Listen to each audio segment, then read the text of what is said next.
प्रश्न 1, भारतीय संविधान के विदेशी स्रोतों पर चर्चा करते हुए स्पष्ट कीजिए कि क्या ये केवल एक उद्धार कथन है। 200 शब्द। उत्तर, भूमिका। भारतीय संविधान का निर्माण एक विस्तृत विचार मंथन का परिणाम है, जिसमें संविधान सभा ने लगभग 60 देशों के संविधानों का अवलोकन किया। Doctor B.R. अम्बेडकर के शब्दों में, भारतीय संविधान का निर्माण विश्व के ज्ञात संविधानों को छानने के बाद किया गया है, ताकि एक समावेशी दस्तावेज तैयार हो सके। मुख्य भाग, प्रमुख विदेशी स्रोत और उनके प्रभाव। भारतीय संविधान में विभिन्न देशों से ग्रहण किए गए प्रावधानों को निम्न तालिका प्रवाह आरेख से समझा जा सकता है। भारत शासन अधिनियम 1935, संघीय तंत्र, राज्यपाल का कार्यालय, न्यायपालिका और लोक सेवा आयोग लगभग 75% हिस्सा। ब्रिटेन, संसदीय शासन प्रणाली, विधि का शासन, एकल नागरिकता और द्विसदनवाद। अमेरिका, मूल अधिकार, न्यायिक पुनरावलोकन, न्यायपालिका की स्वतंत्रता और राष्ट्रपति पर महाभियोग। आयरलैंड, राज्य की नीति के निदेशक तत्व DPSP और राष्ट्रपति की निर्वाचन पद्धति। कनाडा, सशक्त केंद्र के साथ संघीय व्यवस्था और अवशिष्ट शक्तियां। अन्य, दक्षिण अफ्रीका, संशोधन प्रक्रिया, फ्रांस, गणतंत्रात्मक ढांचा और जर्मनी, आपातकाल में मूल अधिकारों का स्थगन।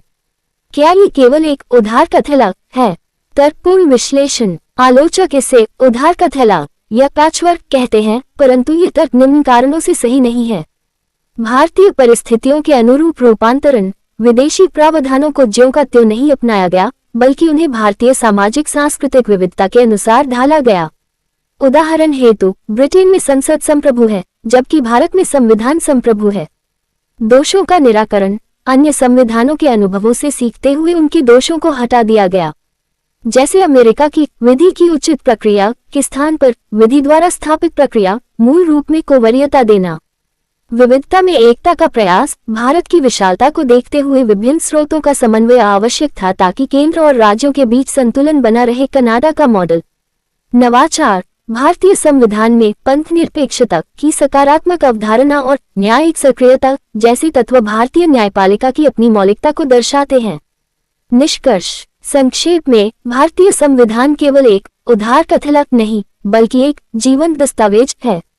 ये वैश्विक संवैधानिक मूल्यों और भारतीय आकांक्षाओं का एक अनूठा समन्वय है। सर एव जेनिंग्स के अनुसार, भारतीय संविधान विश्व का सबसे बड़ा और विस्तृत दस्तावेज है, जिसने उधार ली गई विशेषताओं को भारतीय मिट्टी में सफलतापूर्वक रोपित किया है। प्रश्न 2, भारतीय संविधान की एकात्मक झुकाव वाली संघीय विशेषताओं का आलोचनात्मक परीक्षण कीजिए। 200 शब्द। उत्तर, भूमिका। K.C. वेयर ने भारतीय संविधान को अर्धसंघीय क्वाजी फेडरल कहा है। यद्यपि भारतीय संविधान एक संघीय ढांचा प्रदान करता है, लेकिन इसमें केंद्र को अधिक शक्तिशाली बनाने के लिए कई एकात्मक यूनिटरी लक्षण समाहित किए गए हैं। मुख्य भाग, संविधान की एकात्मक विशेषताएं। केंद्र के पक्ष में झुकाव को दर्शाने वाले प्रमुख बिंदु निम्नलिखित हैं। सशक्त केंद्र, शक्तियों का विभाजन केंद्र के पक्ष में है। संघ सूची में अधिक और महत्वपूर्ण विषय हैं।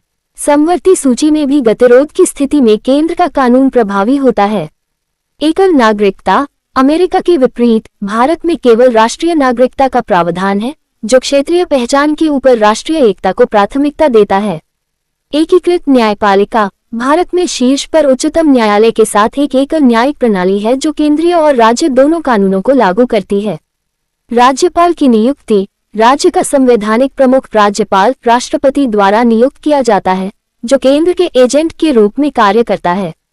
अखिल भारतीय सेवाएं IAS-IPS, इन अधिकारियों का चयन और प्रशिक्षण केंद्र द्वारा होता है, लेकिन ये राज्यों में अपनी सेवाएं देते हैं, जिससे केंद्र का नियंत्रण बना रहता है। आपातकालीन प्रावधान, आपातकाल के दौरान अनुच्छेद 352, 356, 360 संघीय ढांचा पूरी तरह से एकात्मक में बदल जाता है। आलोचनात्मक विश्लेषण, सकारात्मक पक्ष, भारत की एकता, अखंडता और विविधताओं के बीच संतुलन बनाए रखने के लिए एक मजबूत केंद्र आवश्यक है। यह अलगाववादी प्रवृत्तियों को रोकने में सहायक है। नकारात्मक पक्ष, आलोचकों का मानना है कि यह राज्यों की स्वायत्तता को सीमित करता है। अक्सर अनुच्छेद 356 का राजनीतिक दुरुपयोग केंद्र राज्य संबंधों में तनाव पैदा करता है। निष्कर्ष, भारतीय संविधान सहकारी संघवाद कोऑपरेटिव फेडरलिज्म की भावना पर आधारित है। जैसा कि डॉक्टर अंबेडकर ने स्पष्ट किया था कि संविधान को परिस्थितियों के अनुसार संघीय और एकात्मक दोनों स्वरूपों में ढाला जा सकता है। वर्तमान में जीएसटी परिषद और नीति आयोग जैसे मंच इस संघीय संतुलन को और अधिक मजबूती प्रदान कर रहे हैं।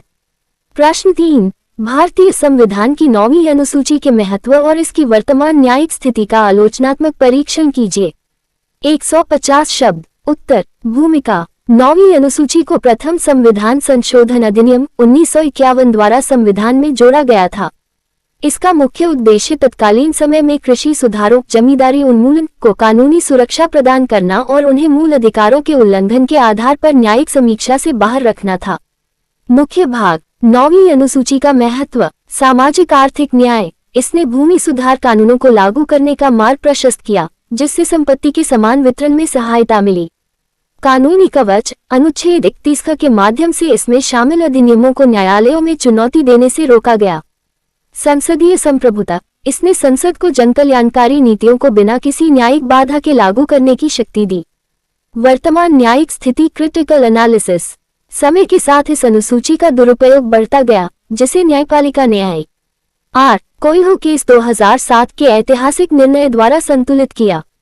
न्यायिक समीक्षा। Judicial review. न्यायालय ने स्पष्ट किया कि 9वीं अनुसूची न्यायिक समीक्षा से पूरी तरह मुक्त नहीं है।